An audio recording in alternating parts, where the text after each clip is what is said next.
Good day, folks, and welcome to another edition of Lumberjack Logic. I'm your host, Neil Johnson. Letitia James is on the warpath. She's freaking out. I am telling you, I've never seen more telling body language in a single video clip than the one I am about to show you. It is absolutely wild. She is scared, she's running, and she's projecting.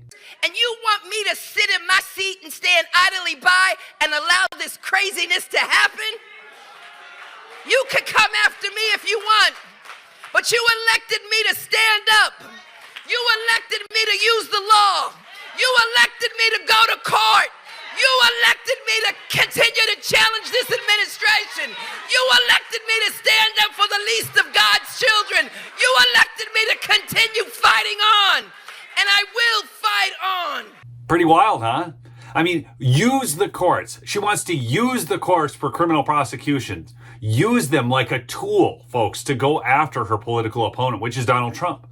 And the other thing she said in there, she talked about protecting the least of God's children. Then why isn't she actually prosecuting the people who are committing these sex crimes, committing the trafficking crimes, the illegal aliens in New York who are committing these heinous crimes? Why is she not prosecuting those? But I've got a tremendous article we're going to get into, but do me a favor, subscribe if you're new to the channel and check out my sponsor, MyPillow, mypillow.com/lumberjack for big savings on the best sleep products available. So here we go, folks. Out of Business Insider, Letitia James is hunting for insider trading in Trump's inner circle. Ex-prosecutors call her tariff inquiry unprecedented. New York's Letitia James is easily the most aggressive state attorney general in the country when it comes to suing President Donald Trump. And remember, that's what she ran on. Okay, you can go back to all those old clips. She was going to go after him. She was going to get him. She ran on that, which showed complete bias, which showed that she was unable to actually prosecute anything fairly. She's on the front lines of 15 legal actions brought by coalitions of Democratic AGs, all seeking to block executive orders and DOGE cuts. Her $454 million fraud verdict against Trump and his real estate company is under appeal in Manhattan. But James' most daring excursion into Trump world may be one she has yet to formally announce. It's an ongoing inquiry into potential insider trading by president's inner circle, centered on last month's market rolling tariff policies. James's so-called inquiry, the formal name of a kind of probe that falls short of a full-blown investigation, has rounded its second month, an AG spokesperson confirmed to Business Insider, declining to divulge details beyond saying the office is looking at possible insider trading. Now, what's interesting about this is insider trading is usually when you only tell your friends. And if you remember, Donald Trump made an announcement before making that second tariff deal, and he said, it's a good time to buy. So he actually let all of us as Americans in on the insider trading, if you want to call it that, which has never been done before, because insider trading is letting a select group of a few people know. So actually what he did was the very opposite of that. It's the thing that we've never had access to, which is knowing that a deal's coming while all of Congress does. You all get that, right? So would you rather know, just quick question for the comments down below, would you rather know yourself or only Congress know? Okay. What would an inquiry involve? And more importantly, what are its chances of succeeding? Business Insider asked a half dozen legal experts, including 3 former high-level financial fraud prosecutors from the New York Attorney General's office. Opinions range wildly.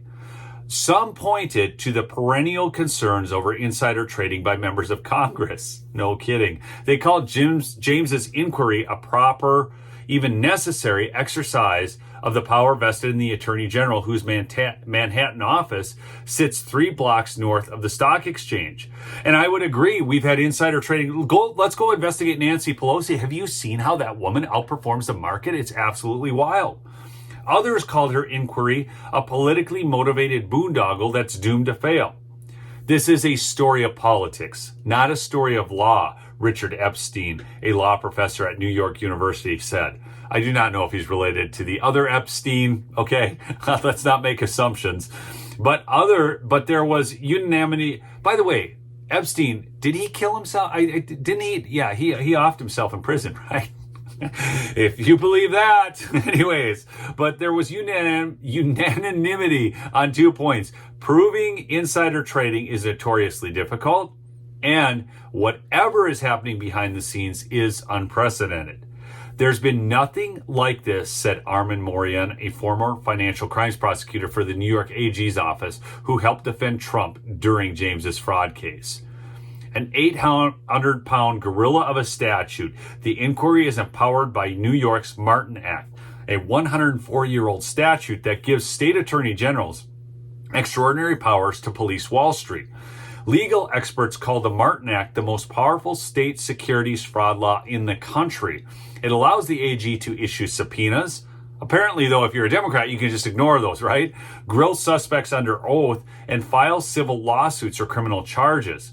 In a 2018 essay, Epstein called it the 800-pound gorilla, a term he said he still stands by. It can be used to prosecute securities and real estate fraud, but it's rarely used for insider trading, which entails illegally profiting from stock tips. And here's the key, folks, not available to the public.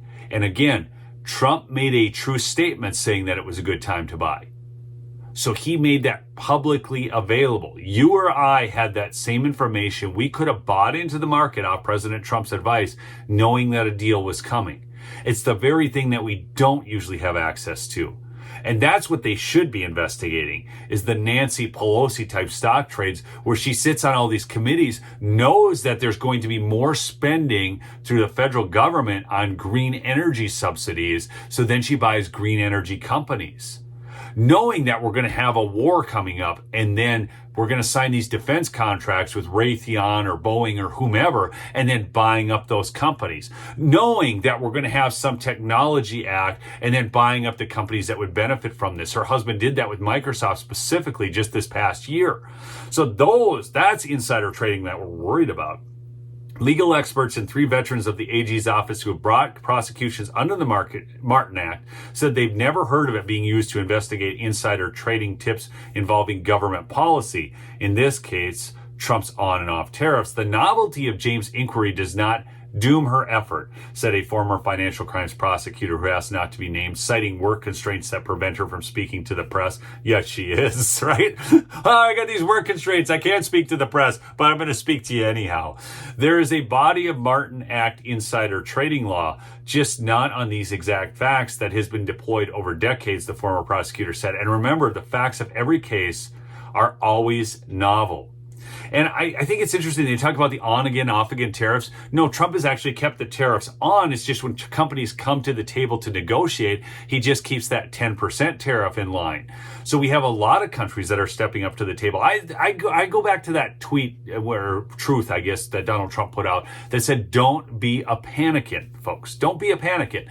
Just know that the idea that he has is to get people to come to the table. It's his art of the deal. It's different than what Washington's done, but that's maybe what we need. So what is an AG inquiry? Okay. It's when they basically are able, at the earliest stages of a probe, before subpoenas go out, that's what it is. And then the securities inquiries can be sparked by whistleblower tips or allegations that surface publicly in the press or a lawsuit. They are handled by State Investor Protection Bureau, one of the 6 divisions. Sheth once supervised, she said, the AG's office research analysts and data scientists would begin reviewing raw trading data to look for suspicious patterns, she said. Now, again, this is a great time to buy. That's what he posted on Truth Social. So everybody could have bought. Again, this is not insider trading. I don't believe this case goes anywhere, but Letitia James is hanging on by a thread because I think she sees that she's actually going to be the one getting prosecuted. Remember to check out MyPillow, mypillow.com. Folks, $25 sheets. Tomorrow's the end of it. Or is it today? No, tomorrow is the last day of the $25 sheet sale, and it's only available exclusively through mypillow.com/lumberjack or call the 800 number at 1-800-568-2865. Use Lumberjack because it is not that price on the rest of the sites, even with other promo codes. All right, we'll see you on the next episode, folks. Peace out.